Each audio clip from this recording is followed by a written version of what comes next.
Hello, hello. Hari Om. Yep.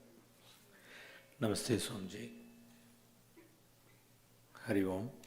Welcome you all for this Thanksgiving weekend retreat. And I'll quickly go through the orientation, which is our customary information for many of you who are attending the camps here for many years. But for the newcomers, it would be helpful.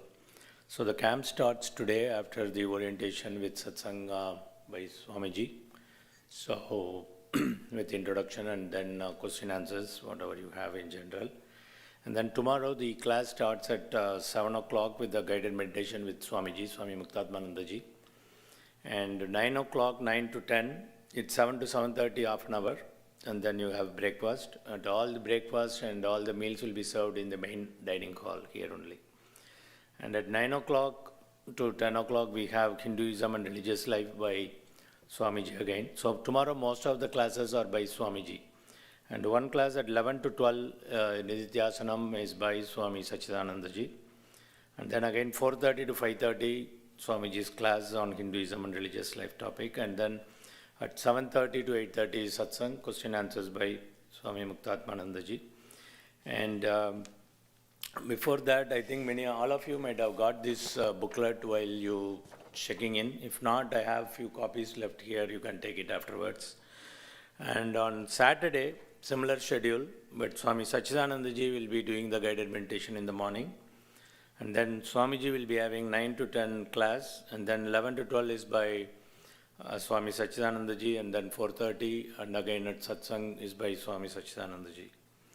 On Sunday, again, 7 o'clock meditation is by Swami Sachidanandaji, 8:30 to 9:30 is Nidityasanam by Swami Sachidanandaji, and then the concluding class at 10 o'clock on Hinduism and Religious Life by Swami Muktatmanandaji, followed by Guru Dakshina, then ended with lunch. And then whoever is checking out. And on first we have Gita Jayanti for Gita Parayana, full Gita Parayana in the morning, and then if anyone wants to stay back, few of you have mentioned to stay back, but if anyone else still decides to stay back, you are welcome to stay back Sunday night and attend the first Gita Jayanti here in the temple. So the temple schedule is standard. We have Ganapati Homa every day at 5:15, rain or shine. Same with the morning Abhisheka at 5:40. And afternoon Arati at 12:15. Generally, I would suggest be there by 12 after the class, so they will be doing at 12:15 to 12:30, depending on the priest whenever they come. And the daily evening Arati at 6 o'clock. So, and then, morning, even in the temple, the coffee, tea, hot water is available for the early risers who are looking for coffee or hot water to make tea. It is available. And breakfast, here it is mentioned as 7:30, that is after the guided meditation. So, it will be ready around 7, but then whoever is attending the meditation, they can have it around 7:30. And then lunch is served at 12:30 after the afternoon class and Aarti. And coffee, tea, water, we have given a timing here, but it is always available. The fresh tea, the Indian chai is made around 3:30. So that is what is mainly here. And the dinner is after evening Aarti, which ends at around 6:45. We have dinner served in the main hall and then satsang at 7:30. So that is the schedule. And for the people who have come with kids, children basically, we have given the schedule also here as a reference for the parents so that you know where they will be at any given point in time. So they have, come here between 7:30 and 8:30 for the breakfast in the main dining hall. And afterwards they have their own schedule like assembly in the temple and all that. And right now they're having their own orientation with the Swaminis and lands who will be supporting Swaminis in the whole camp for the children's. So if any clarification on that we can give. And we have given the general information about the Gurukulam in terms of the size and what the activities we have and about our Swamijis as well, which you can go through. And then there are a couple of general information which I just want to quickly highlight.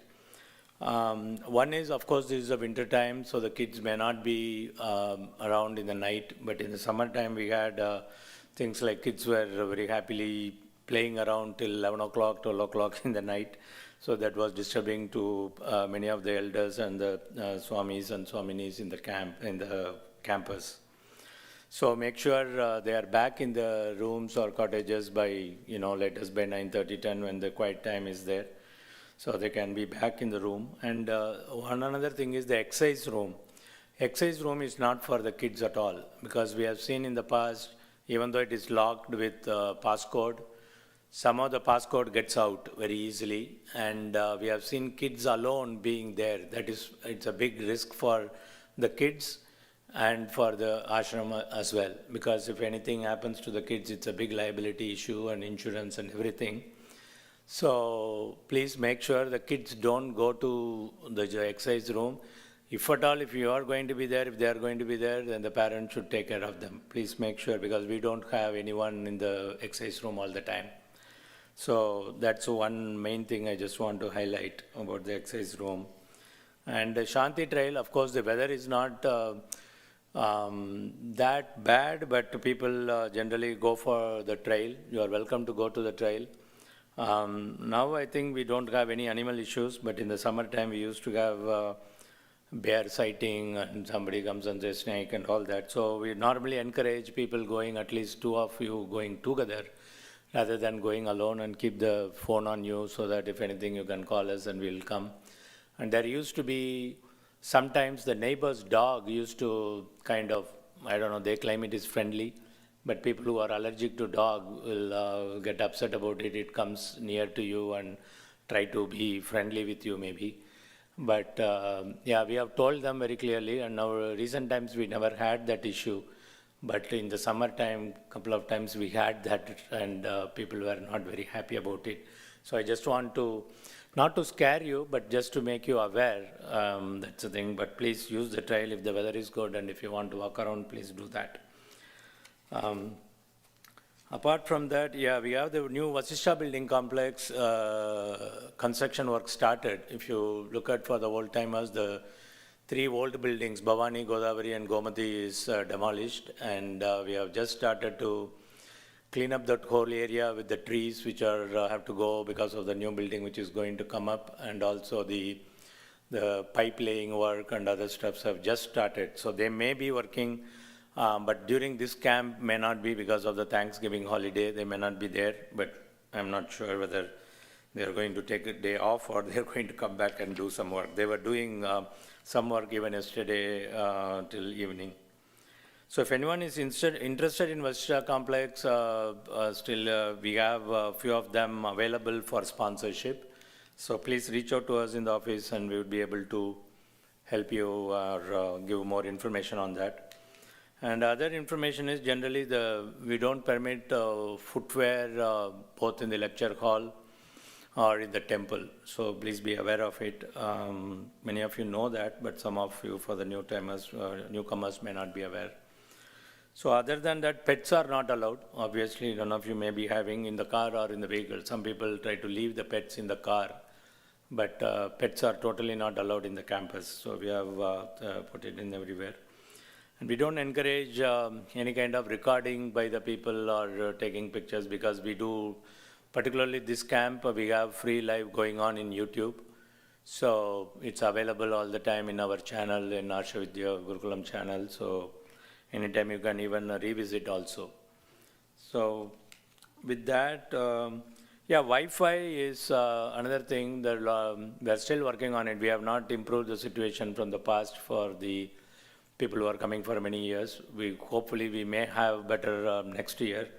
The current Wi-Fi works wherever it works, and otherwise you please come to the lobby, main lobby, and the old dining hall is free now. There is no classes going on. Even the kids' classes are going to be in Pampa, Tunga and Yoga Center. So these areas are internet available all the time, so you can please use it.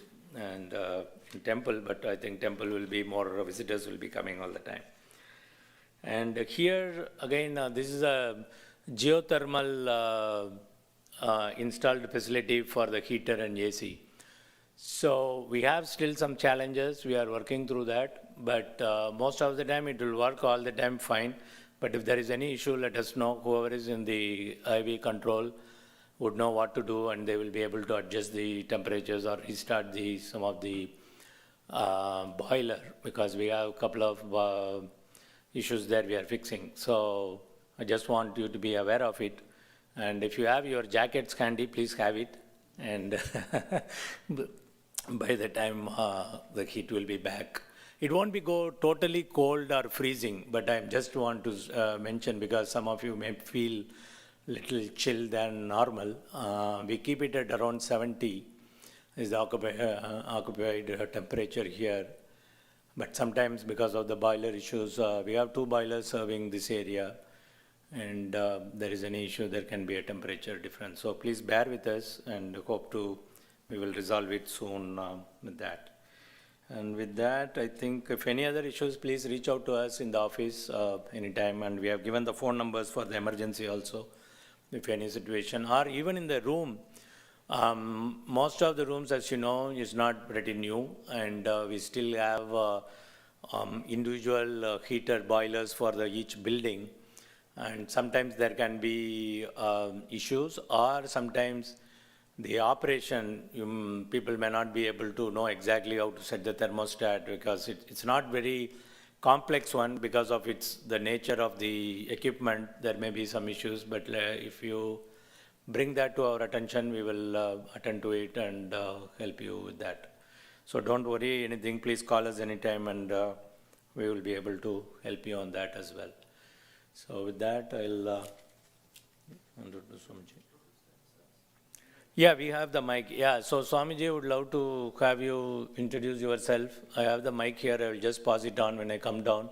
If you can pass it on the mic quickly and give who you are, where you have come from, and if you are coming for many years, you can mention that, or if you are for the first time, you can mention that as well as a simple introduction, so that Swamiji will know. Yeah, thank you. Hari Om.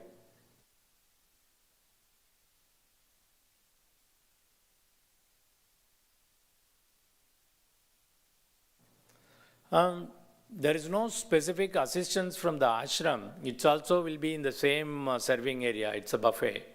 So when they come, they can take it. If the parents are there, you can help them also directly there. We have some assistance there in terms of to look after if the things are getting over, they will refill it and all those kind of stuff, if you are looking for that. But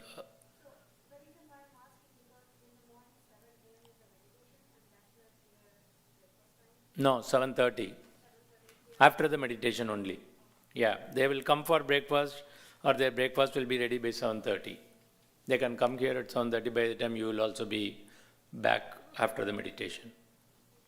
Yeah. And another thing, all our food will have nut, or we won't avoid nut basically from the Indian food, both from a North Indian menu or a South Indian menu. We'll have some nuts coming in there, including cashews and everything. If some of the kids or any of your kids have any nut allergy, please, parent, be aware, and you please let the kid know, let them not take the food without you knowing or without you checking, okay? And we have some emergency EpiPen and those kind of stuff, just for you to be aware. We keep it in the office as well as here in the first aid room. But we don't want the kid to suffer to use that. We just kept it as a emergency thing. If any of the kids have, and if the parent have all the medication, please, if you want, inform us. We will be aware, or the Swaminis and lands know that if any of the kids, so that they also be aware of it. But I would request the parent to please instruct the kid not to have the food without your permission, without you checking it, what they can have, what they don't have. Because the food is kept there as a buffet only for them, same place, and they will have their additional breakfast items. But the normal food will be there for them too if they want to have it. So we may not be able to restrict that from our side, because all our menu has all the nuts and ingredient of nuts, or in whichever form it is. So I just want to make sure of that as well. Okay. Yeah. Thank you, and I'll pass on the mic now. Thank you, Swamiji.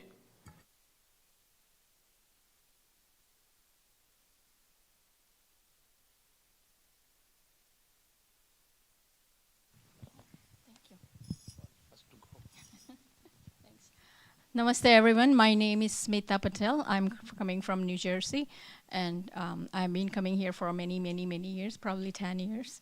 And I can't say enough, so you have to experience it yourself. Thank you. It's a good introduction. My name is Ashok Kumar. My wife is Radha. Both of us are from New Jersey. First time we are attending this program.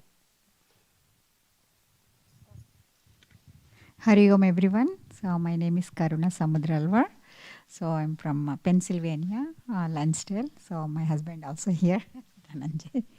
It's a wonderful experience. We are looking forward always. Hello everyone, this is Mayank Patel and my wife Poonam Patel.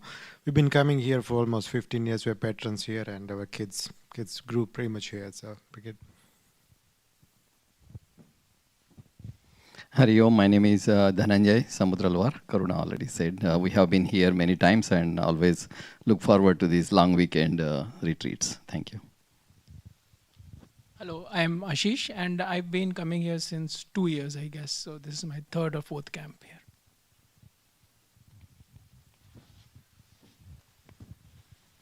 Namaste Swamiji, Saurabh Srivastav. I've been coming here since the Easter weekend retreat in 2012. So since then we have been coming here. I have 4 kids, all of them look at Arshvidya as their second home pretty much. So very blessed to be here. Thank you. Hari Om, my name is Tina. I live about 15 minutes down the road, so I'm blessed to be able to come here for everything and anything. This is about my 3rd year for coming for the different programs. Thank you so much. Namaste. My name is Neil Lakshmi Narayan. This is my wife Radha. We are from Boston. We've been coming here for almost 12 years, and our boys Gautam and Arvind have also been coming, and they are here right now, somewhere in the lobby.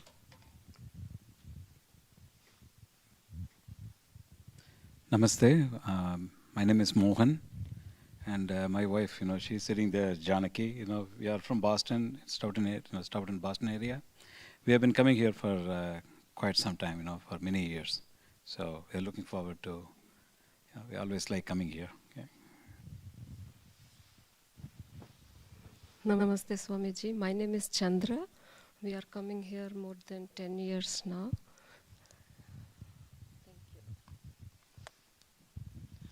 I'm Raj Gajula.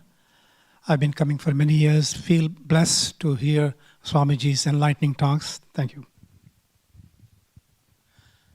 My name is Raghu. Namaste. I'm coming here since 2013. The ashram life helped me a lot in my journey.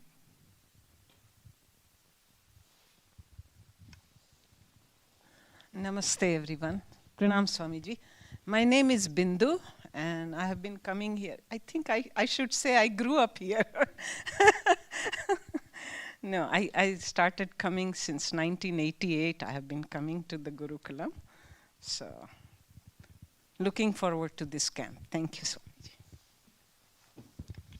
Namaste everybody. I am Dev and this is my wife Usha. We have been coming here 7, 8, 9 years and looking forward to every time we can get here. Namaste. My name is Gopal. And I've been coming with Dave as many times as he has come here. So I look forward to an interesting sessions.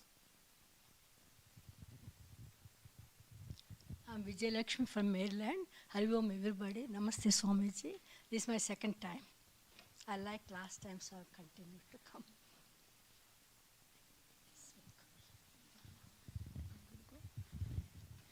Hari Om, Swamiji, Maulik Dave, and we have been coming here ever since 1 or 2 years, and we are very thankful to be here. Thank you.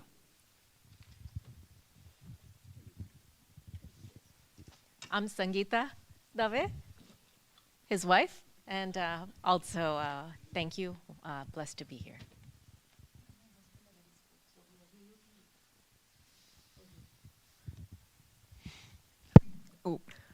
Hi Swamiji. So my name is Dikshita and I've been coming here my parents will know how long I've been coming here, more so than me. But this is my first time, I think, in the adult camp. So that's exciting. And this is my husband, Kirtan, who's coming here for the first time. Namaste Swamiji and everyone. My name is Kumar Balasubramanian. I am from Boston, around the same community. Neil, Mohan, all of us are from the same community or area. I've been coming here from 2008, and we have had a very transformative journey since we have started coming here. And as she said, she's one of our 2 kids, and she has grown up from that time. And to add, we are also the Aim for Seva Boston coordinators, so we have a long association with the Gurukulam. Thank you, Swamiji. Hari Om. Namaste Swamiji. My name is Ramana, and she is my wife, Padmini. We have been coming for a while since 2011 onwards, and trying to learn something new every time we come here. I guess everyone else has been here a bunch. This is my first time. My name is Deepa.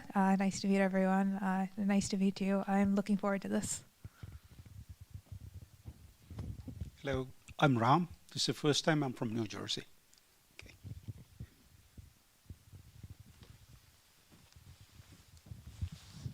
Namaste Swamiji. My name is Giri and she's my wife Rajni.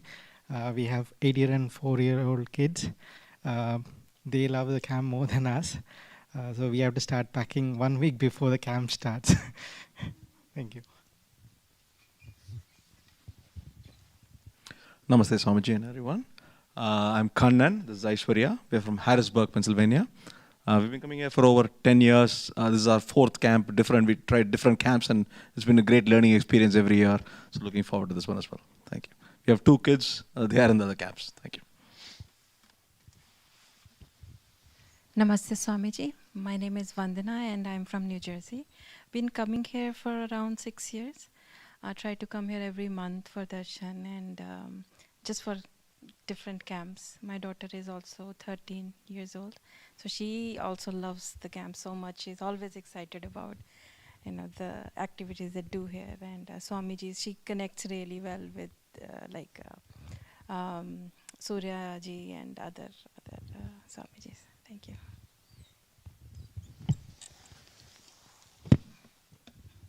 Namaste Swamiji. I'm from New Jersey. Hello everyone. We started our journey in 2018. I have 2 daughters. They started when they were 5 and 7 years old. Now 14 and 16. We are so excited. And then the journey in this ashram changed us a lot. And then we are looking forward to all the classes. And then we are so excited. Thank you so much. Namaste everyone. My name is Jennifer and I've been coming for many years and it's a home away from home. It's a blessing to be here.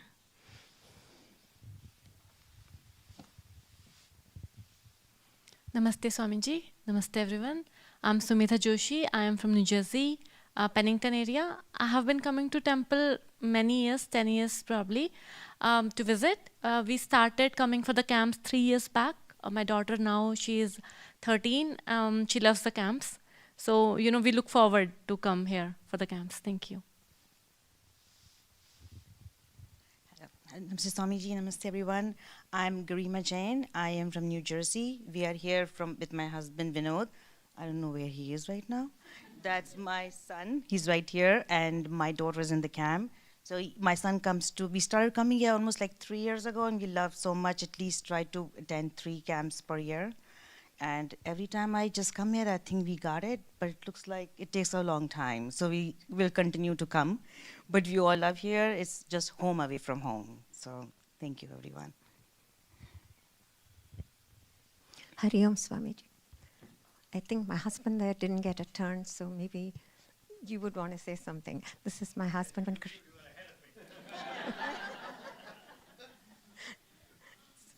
This was not my doing. So we are from Maryland, and we've been coming here, and we've been bringing our grandchildren, granddaughters here. But this time, we're on our own. Thank you.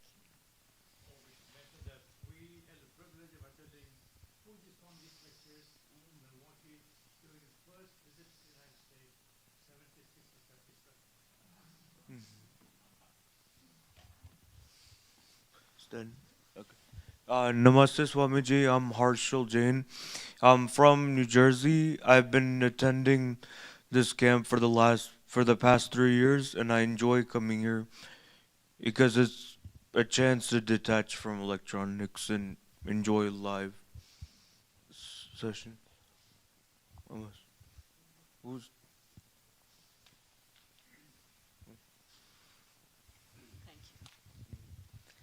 Namaskar Swamiji and Namaskar everybody. I'm Asha Dodia. I have been coming here for many, many years and I consider this to be my second home.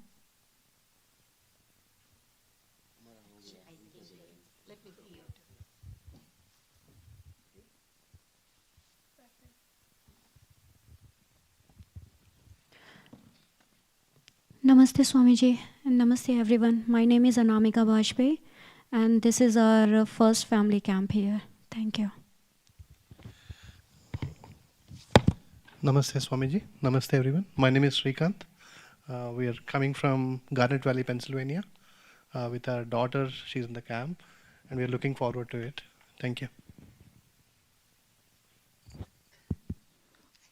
My name is Ila Sukadia. I'm from Staten Island, New York, and I've been coming here for many, many years, and we enjoy your talks and everything very much. Anybody? Yes. Namaste Swamiji, my name is Kalpesh Patel. I am from New Jersey. I have come here few times in summer, but this is my first time in Thanksgiving camp.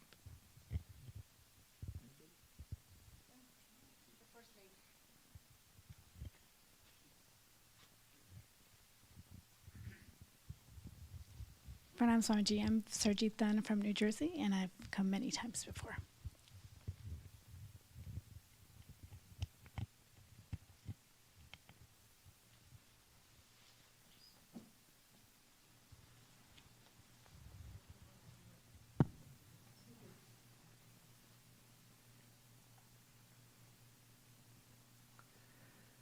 Om Sahana Bhavatu Sahanau Bhunaktu Sahaviryangkaravavahai Tejasvinavadhitamastu ma vidvishavahai.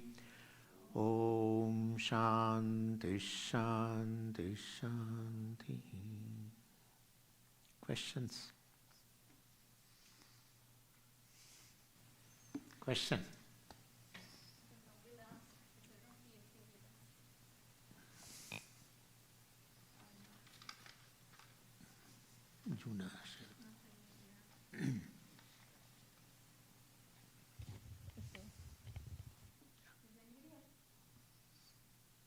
Does anybody has a question? Just raise hand, so I'll bring mic over to you. Here we go. Just a morning meditation. Where is that? It's the same location. Yeah. Any Same, particular cloth or anything to just we just sit flexible. We just sit here. It's in chair. Okay. Yeah, just to add you a few more things. That morning meditation starts at 7 o'clock, so be here a little bit earlier. Try not to make so much noise at all. Breathing noise is only allowed. And not to talk to everybody. And also when the camp is, meditation is over, stay at your place and slowly exit out without disturbing others. And after you go out in a hallway, even though you don't talk, unless you go all the way to shoe area and then talk. Just a reminder, because in the past there was a lot of noises. And once they do it, they'd start talking to each other, but just to be mindful. Thanks.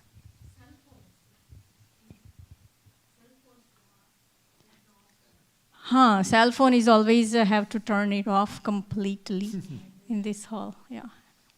Anything else? Oh, she has. Is it okay to ask? Is it only? I have a. She's got a mic too. I got a mic. Yeah.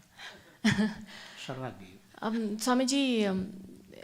I don't know if this is orientation, if I should be asking this question, but I had a question about the mind.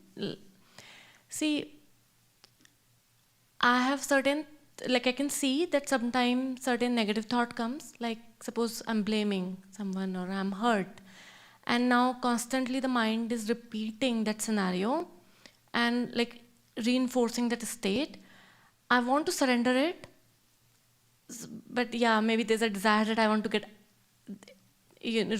maybe remove it from my system, right? Because I know it's hurting me. It's always about, like, if I'm having a thought which is hurtful, it's always hurting me, it's hurting my body.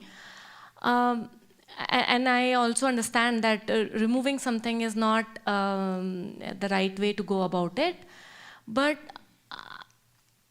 some of the things which have been, maybe I have, in the past, by Guru's grace, I have been successfully, by Guru's grace, some of the things got removed from my life, right? Surrender happened and the situation changed, circumstances changed after the surrender. But then there are certain thoughts which are as if hardcore. I know these are negative thoughts, I don't want to indulge in them, but it's hard to surrender them.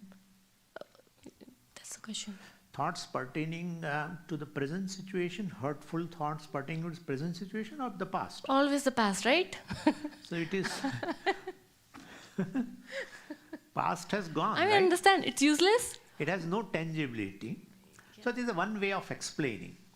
And but generally it happens that what happens is sometime, like a physical hurt, suppose, then there are two steps in that. When there is a physical hurt, what we will do is that we avoid a exposure to that part, injured part, from getting further infected. So create a space.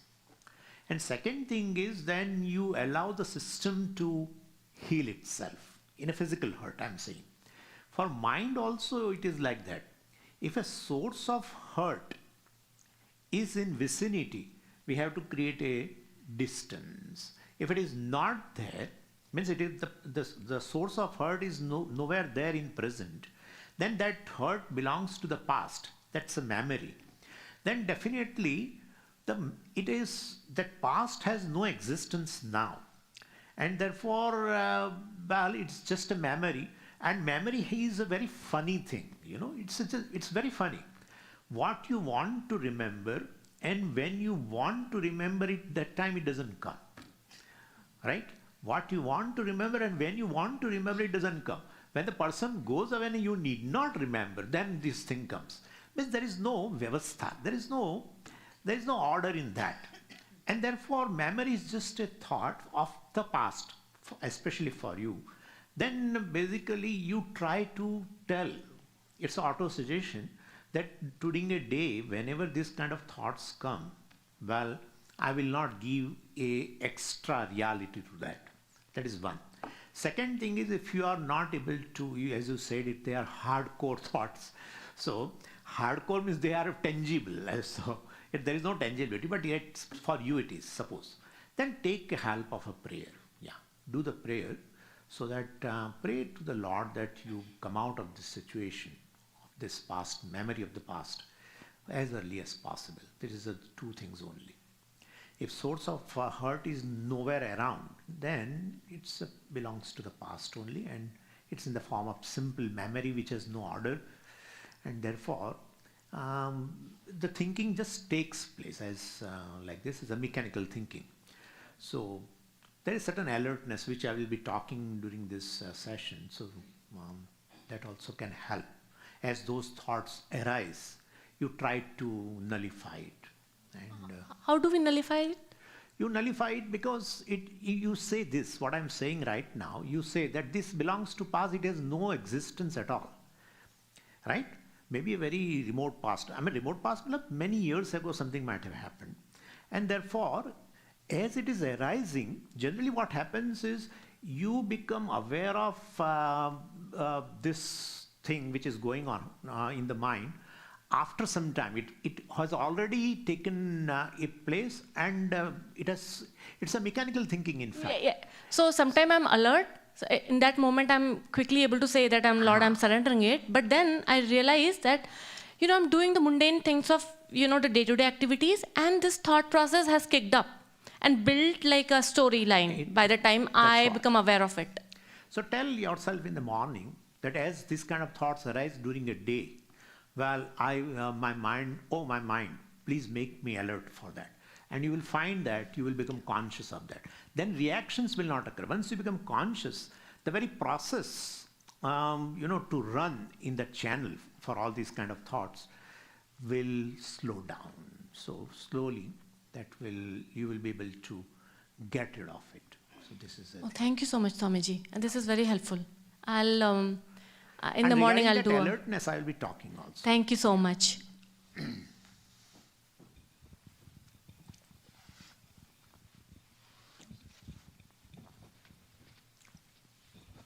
Namaste, Swamiji. So more recently, I was listening to a speech on the differences between God and Bhagavan, right? We often speak about Ishvara, Hiranyagarbha, Bhagavan, God. Some are synonyms or maybe not synonyms, right? Pardon? Some are synonyms or maybe not, right? In other words, there is a distinct difference between each of them based on, from Sanskrit point of view. But I've heard people differentiating them, so I just wanted to hear your viewpoint on it. No, they are synonyms only. Yeah. So Bhagavan means Bhagaha asya asti iti Bhagavan. There are certain 6 types of splendors are there. One who has a wealth, dhanam, is called Dhanavan. Same way, one who has a Bhaga, the splendors, in absolute measure, he is called Bhagavan. And there are 6-fold Bhagas, 6-fold splendors. So they say,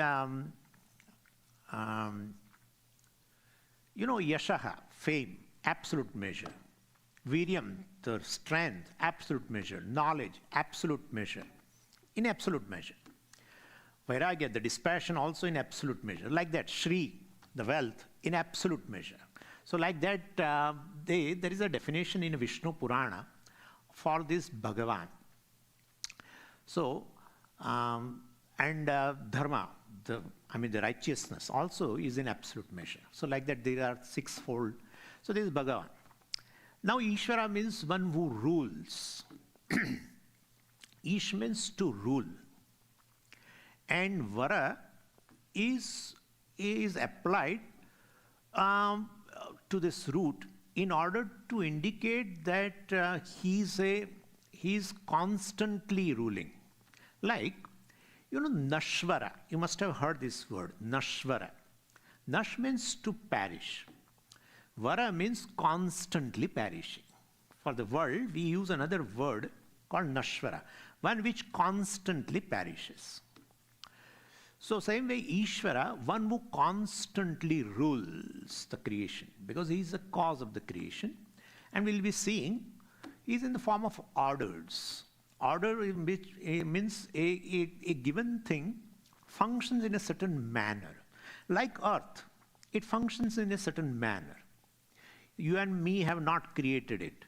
You and me have not created the earth. You and me have not created the function of the earth. The sun functions in a certain manner. So the physical world, the biological world, the psychological world, all function in a given manner. So that's called order. That's all Ishvara. So that shows that in this creation, nothing has a scope to disobey Ishvara. The sun, the way it has been created and made to function, the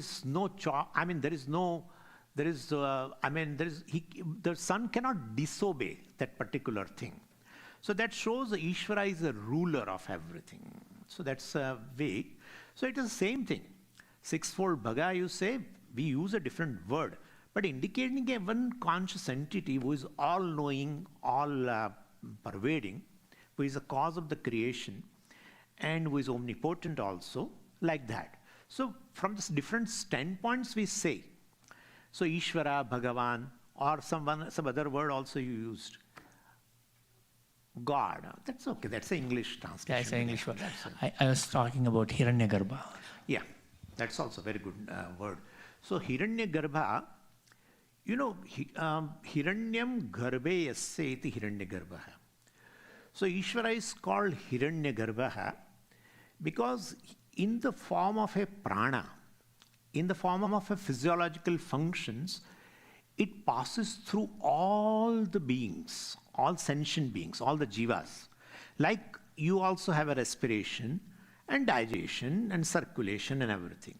That's how you are sustained by physiological functions. I am sustained. He, she is sustained. He is sustained. Even an ant is sustained, right? Or a donkey is sustained. A tiger is sustained. So in form of a physiological functions, physiological order it is called, well, it passes through all the jivas. And that is how it is called Hiranyagarbha. From the standpoint of a prana, samashti prana, right? It's also a manifestation of Ishvara. So everything is a physical creation also is a manifestation. So from the standpoint of physical world, the Ishvara is called Virat. From the standpoint of the prana or a subtle prapancha, subtle world, he is called Hiranyagarbha. Could you follow? Sutratma also sometimes they call, because it is like a, it's like a thread which passes through all the bits. So the prana is something which passes through all the jivas. If prana is not there, where is jiva? So right, therefore, that's how all these jivas are called prani. Prani means prana hasya sthiti prani. That's how they are sustained. Once prana goes on, even this body also disintegrates.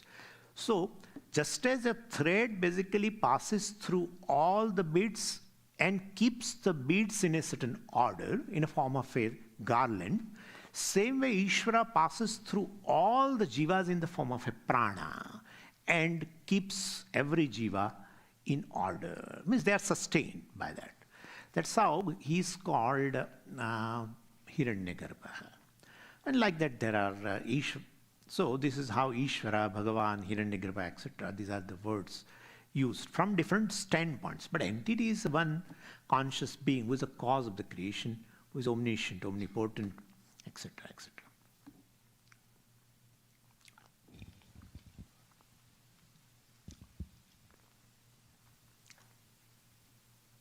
Any question?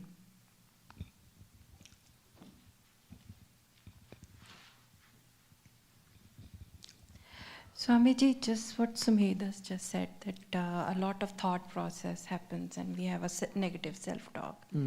Once we get aware of this thing and we surrender and we understand we don't want to do it anymore, by the time a lot of damage happens to your body and your brain. And I talk to a lot of women, especially in our society. They go through a lot of traumatizing experiences, whether it's society-based or it is, I'm not saying it doesn't happen to men, but women usually are very soft people, softer people who absorb a lot of energy from people. And then they damage themselves. They don't react, they just think inside and, they develop certain diseases. Last week also I met a lady who told me she went through a divorce, but her mind doesn't work the same way it used to work anymore. She has cleared her current environment, but the past trauma still, has done some damages. So according to Vedic knowledge, or is there any remedy that people can do, or people who are sensitive who can do and actually get their health back without, on their own, without extra help, not going to psychologist or anything or taking medication, but like self-talk. Can self-talk help? Can something else help them to come out of those things? Sometimes we are not even aware what we've done to ourselves just with the negative self-talk. But is there a way to come out of it? No Vedic solution you are saying. Vedic solution I want, yes. I would say, well, modern medicine, if could help, then it's better. Vedic solution is in form of a remedial action. So we called parihara karmas. So something very bad situation has occurred, and it must have damage also. Body, even partially, even our psychology also, perhaps. It does. So in that case, yes, there are certain karmas, Vedic karmas, rituals or certain prayers, specific prayers. So there are certain broad spectrum prayers, but here we are taking a specific case. So there are specific prayers which we call as a remedial prayers, remedial actions. They can help you to regain to an extent. And in that, we should definitely consult a person who knows karma kanda, etc. Certain priest and all in a temples, they know all these kind of things. What are the remedial actions? We can definitely take help of that. That's true. Yeah. Thank you so much.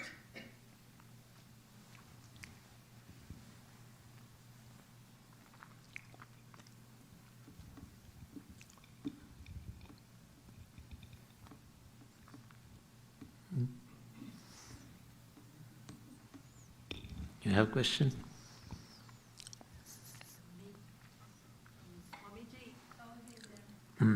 Here, in the second row.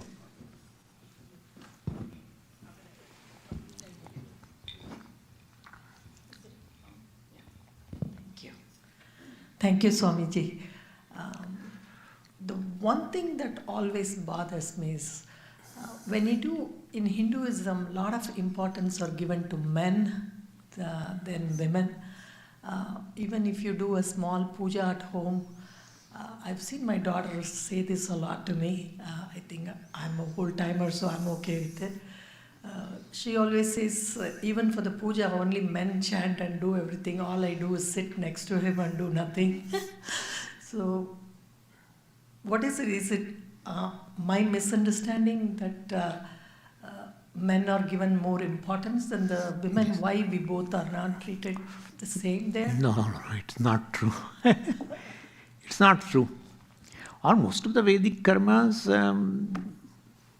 all the fire rituals and all together only. Most of the karmas in the Vedas, they are meant for married people. If suppose wife passes away, the man cannot do karmas. And in that also karmas, if you see, the importance is given to the woman. She has to see even the materials which are going to be used for offering into the fire, in which we have invoked the devatas. So those materials has to be purified, rather sanctified. So then, man suppose sees those things, nothing happens. But she has to see. If she sees certain things, those materials which are to be offered, if she sees, they are automatically fit to be offered to Agni Devata. And throughout the karmas, as I told you, rituals are most of the karmas are meant for married people. And if both are there, they can do that. So, and so far as Vedanta is concerned, you find in Brihadaranyaka Upanishad, the Samvada, Yagnivalkya, Gargi, Yagnivalkya and other Maitreya and all. And so there are many women who are very, very powerful. In Shankaracharya's time itself, there was a dialogue kind of a thing between Mandan Mishra at that time and Acharya. And that Ubhay Bharati, the Mandan Mishra's wife, was a referee. She decided who will win. So you can understand what an amount of... So I don't think this is true, that women are given less importance, etc. They have in a month, they have a certain period where Veda says, she should not be involved. Because during that time, it's not a question of just a purity. All these karmas, etc., needs a certain sanctity also. And so, certain period of a month where she is not supposed to take part in the ritual, etc., that is there. But other than that, I don't think. Thank you so much. Yeah.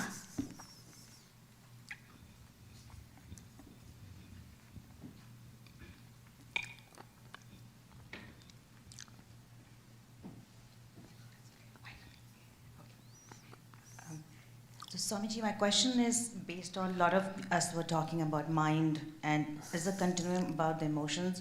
So whatever situations happen in the past or what's happening in the future, either we can look at as it's predestined to have the way it's supposed to happen, or second aspect we look at it is as we have a free will and we can make certain choices to do it. So if the second one we take the ownership that I have a certain willpower to make certain things different, then that does bring a lot of restlessness or responsibility towards it, which can cause a lot of disturbance in the mind.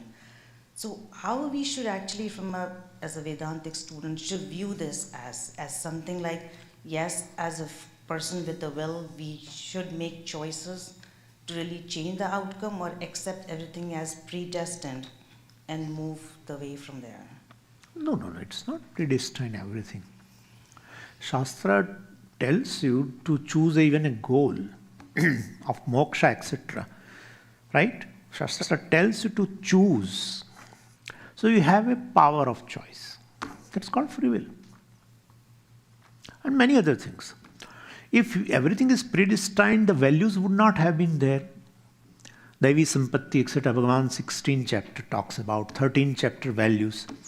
Bhagavan says you cultivate those values in order to gain a adhikaritvam for the knowledge. You cultivate. Right? So you cultivate means you have a choice to cultivate. You need not. So yeah, the situations which you gain in your life is definitely prarabdha. The responses in that situation is your free will.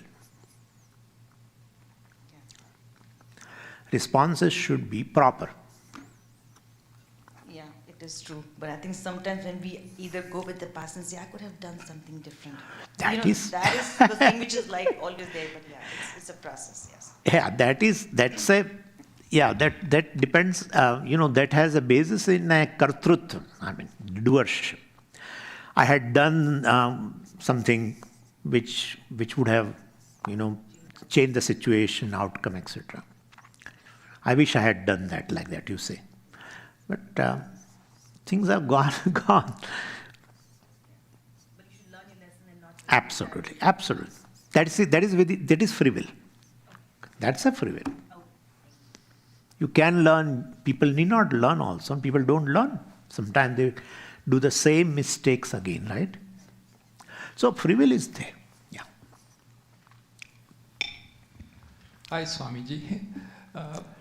In this world, I think one of the things with YouTube and whatever it is, me personally, I cannot focus anything more than 5 minutes. My wife watched the movie for me, and anything beyond 5-minute video.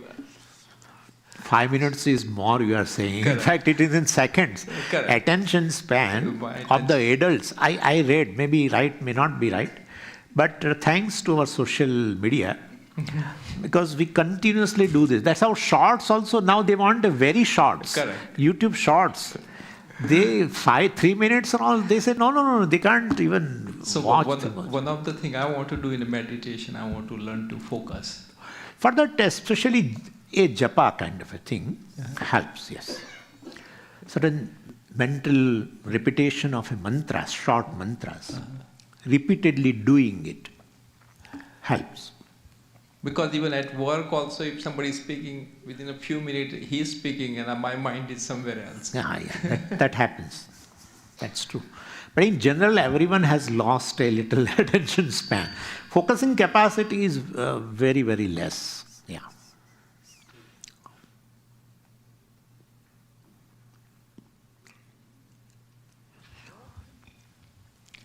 So I have a question, kind of speaking from my generation as well as the generations that are younger than me.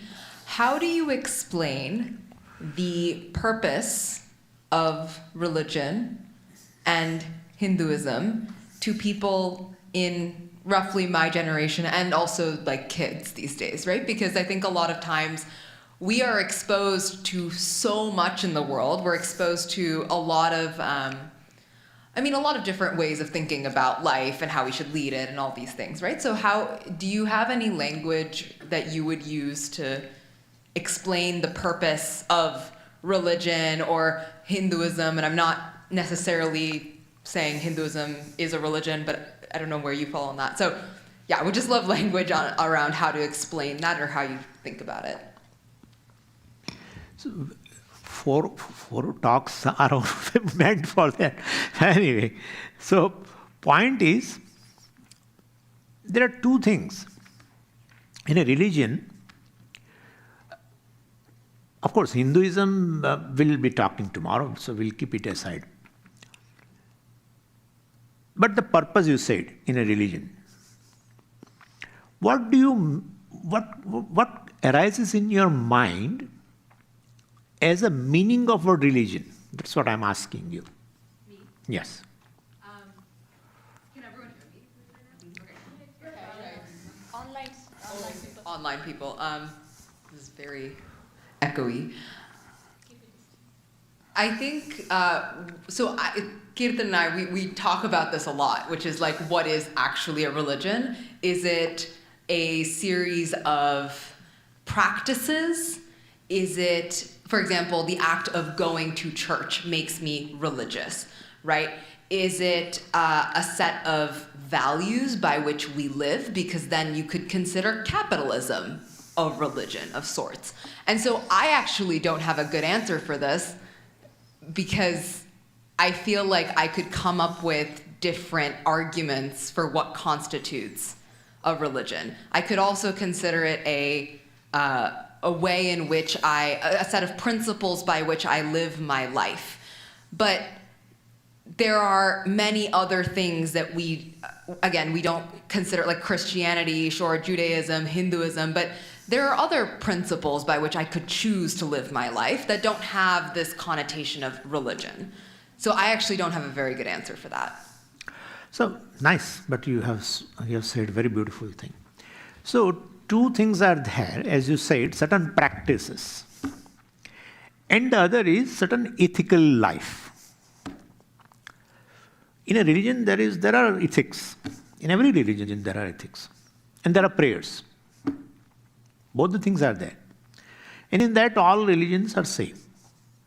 You can pray in a Hebrew also. And he will definitely, if Ishvara is omniscient, he would understand, right? He doesn't need a Sanskrit prayer. Anyway, so that is there. Now in that practices, prayers, various prayers, by which you relate to the Lord. Now, in that prayer practice, there is a form, right? Like if you go to a church, they also relate to Lord. But they have a certain form of prayer. In Hindus' temple, they also relate to Lord. But they definitely have a different form. Right? Different form. And even in Hinduism itself, let's not talk about now other religions. In Hinduism itself, we relate to the Lord, practices, we relate to the Lord in many, many ways. Means that external forms vary. But the spirit behind all the practices is one and the same. Spirit is a devotion to the Lord. Right? Spirit is what? Why do you practice all this? You want to relate. Why do you want to relate? Well, I have a love, a reverence for the Lord. Why do you have a love or reverence for the Lord? It's attitude. Love, reverence, or your Shraddha, faith, etc., which manifest in these forms, practices, right? It's an attitude in you. And attitude is always born of your understanding. Your attitude towards the Lord means you have a certain understanding of the Lord. When you have a certain understanding of the Lord, it automatically creates a love for the Lord, which we call devotion. And that devotion, which is a spirit in me, manifests in the form of many forms. Could you follow what I'm saying? Therefore, now most of the kids now, they want that, why do you practice like this? Instead, even child can tell to a parent that you pray here in a temple and I want to go to the church. Am I doing anything wrong? If parent says that no, you are doing something wrong, then parent has to give a reason for that. Could you follow what I'm saying? Yeah. So parent has to give a reason, and parent generally fails in giving a reason why we should go to temple. And children are not getting answer for that. So they stop going to the temple. Right? So in third talk, we'll discuss about this form and spirit. You can inculcate spirit by certain forms. Mere forms mere form is a dead form. If there is no, like this is a form. This is a form. Without spirit, we know, spirit means Atma here. Without spirit, it's a dead form, carcass. Therefore, most of our religious practices are dead forms. Perhaps the people who are practicing, they do not know. They just keep doing it out of fear or something mechanical thing. There should be spirit behind, right? For the spirit, one should have a proper understanding also. Then with that proper understanding, a proper spirit, love, devotion, etc. will be there. That will get expressed in various forms. That's called religious life. Could you follow? This is one aspect of the religious life. Second aspect, of course, ethical life, etc., certain values. That is a different thing. That also we'll be talking. But just I'm giving you answer in short. So we'll see how you can inculcate the spirit. Should we give away the form? People generally say, Swamiji, I have a lot of devotion in my heart. I never go to temple. I never express. That is excuse. That's an excuse. You have a certain love for a person and yet you don't express. I don't think that is correct. If you don't express in your form, the spirit will die. Spirit will die. Forms keep changing. Earlier the form in America must have been, how do you do? Right? How do you do? Shows a certain welcomeness for the person, other person. Showing you are noting the other person's presence. How do you do? Then perhaps might be howdy or whatever might have come. And now hi. Form keeps changing. The spirit is there. Same spirit. A certain welcome for the person. It will be there. So we'll be discussing that. Yeah. Both are essential, but if both are not there, where to begin? Right, thank you. I follow that. Sorry, can I ask a follow-up, Papa? Okay. So follow-up question. So this makes sense if we've already bought into this notion of I want to, experience devotion to the Lord. I want to, I want to use these practices, and I may choose the Hindu flavor of practices. I may choose a different flavor of practices to have that relationship. But I'm almost asking why, because I think that that's the question that, I think my generation is grappling with. Why should we? That's what I'm saying you. Why I should love God? That's the question, right? Yeah. It's ultimately. That is why I said a understanding of Ishvara is very essential. Most of us are missing that step. We don't have a understanding, we don't have a proper knowledge of Ishvara. How our whole life is woven in Ishvara is no understanding. Blind, we are blind. Perhaps when we see the things which are intelligently functioning, we say there is a one conscious being who must have created this because it is intelligent. But then again, you say he is sitting somewhere, gone. If he is sitting somewhere, he doesn't have any connection with my life. If he doesn't have any connection, why should I show any kind of a love, devotion for him? I feel that should not be. So that is how Hinduism is very important to understand. Hinduism is very important to gain the knowledge of Ishvara.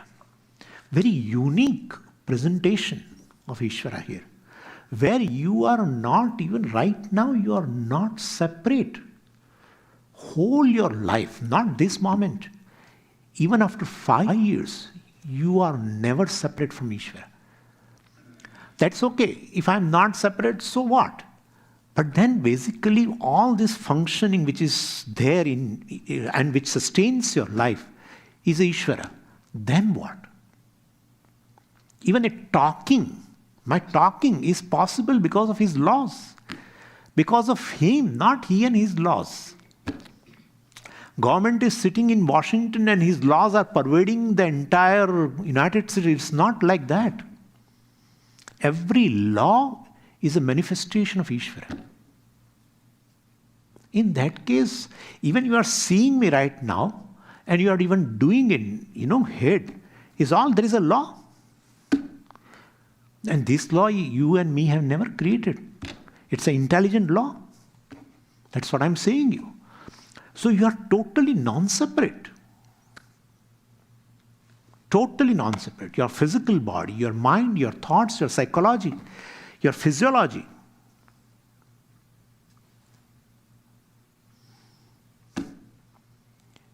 But only thing is, he never shouts and talks. Well, I am sustaining your life and all that. Never. Since he doesn't say anything, we don't care also. See, that's how I selected this, to be honest with you. That there is something in Hinduism which is very unique. An understanding of Ishvara changes your life forever. The person will not have this question, how will I develop a devotion? If your understanding is proper. If it is not proper, I need not develop. How will I develop? Why should I develop? These questions will remain if understanding of Ishvara is not proper. So we have to assimilate Ishvara in certain way then you will find that he's basically what is infallible in my life is this Ishvara alone. Totally. Anyway, so then in that case, I did not have to tell you now you love Ishvara. If your whole life, moment to moment, is sustained by Ishvara. Still person may say, well, I don't care. That's a different thing. Maybe certain people will say, well, I don't want to develop that sensitivity. Let him take care. My parents are also taking care. So what? That could be there, but if you understand it properly, then a spirit is going to develop. That's what I said. Your understanding, the reality of your attitude is based on an understanding of a given thing. I can have a certain attitude for you if I have a certain knowledge about you. If I don't know at all about you, well, if someone says, how is she or something, I say, I don't know the person. I don't know the person. Then you cannot ask me what kind of an attitude I should have for the person. Once I know, well, I may like the person, may not like the person, etc. will be there. Could you follow? So attitude is totally based on understanding. And most of the people in our Hinduism, even though we may say culturally, well, God is everywhere and all, but really speaking, we have not assimilated that vision of Ishvara. And that's how everyone is struggling for devotion and other things. Literally struggling. Yeah. Now time is up. Yeah, we'll do tomorrow. Please put the questions, okay? Om Purnamadah Purnamidam Purnat Purnamudachyate Purnasya Purnamadaya Purnameva Vashishyate Om Shanti Shanti Shanti. Harihi Om Shri Gurubhyo